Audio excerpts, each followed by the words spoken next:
Et on se retrouve donc pour cette revue de presse de l'économie.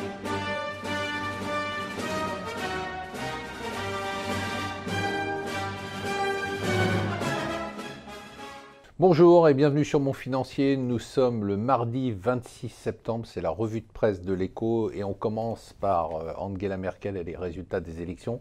À lire la presse française, on se demande si elle a gagné, c'est-à-dire qu'on a vraiment l'impression que l'analyse c'est que c'est la déroute totale, toujours assez surprenant. Alors elle a fait un mea culpa, elle a dit oui c'est un peu de ma faute si l'extrême droite est rentrée au Parlement et je le déplore, et notamment bien évidemment la politique de l'immigration avec le fait d'avoir accueilli plus d'1 million de réfugiés. C'est clair que ça a provoqué une sorte de défiance dans une partie de la population, surtout à l'est de l'Allemagne. Mais tout de même, elle a gagné, il faudrait peut-être le rappeler à tous les commentateurs. Alors chacun dit oui, elle va avoir du mal à faire sa coalition. Rappelez-vous quand même que l'Allemagne est un pays de coalition, un pays de consensus. On n'est pas en France. On n'est pas dans l'affrontement permanent avec des partis qui ne peuvent jamais s'entendre.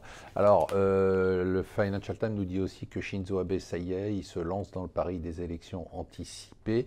Donc il est très confiant sur ses chances de réélection et pense qu'il va gagner du temps. Espérons qu'il ne sera pas, je le répète, confronté au même souci que Chirac en 97 ou que Theresa May en 2017. Donc justement, puisqu'on considère que l'Allemagne est dans une situation difficile, ce qui me paraît toujours assez surprenant, eh bien on nous explique que le discours de Macron aujourd'hui sur l'Europe, qui va être fait pour donner les grands objectifs européens de Macron, tombe à un mauvais moment parce que justement le scrutin allemand ne permettra pas le grand élan européen qu'on attendait. Je pense que c'est totalement faux.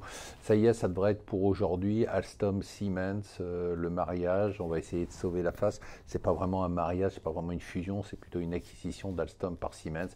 Mais il va falloir donner des gages aux Français pour leur donner l'impression qu'ils ont gardé un tout petit peu d'influence dans le groupe, ce qui ne sera pas le cas.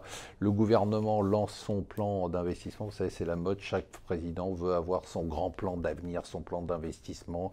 Et bien là, il veut faire encore plus grand et plus gros. Donc c'est 57 milliards sur 5 ans. Voilà, c'est qui aura la plus grosse programme d'investissement, bien sûr.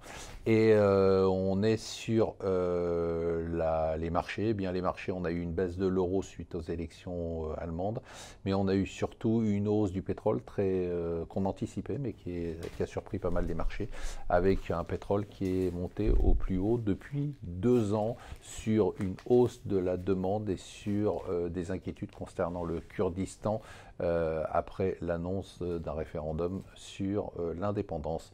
Voilà, je vous souhaite une excellente journée.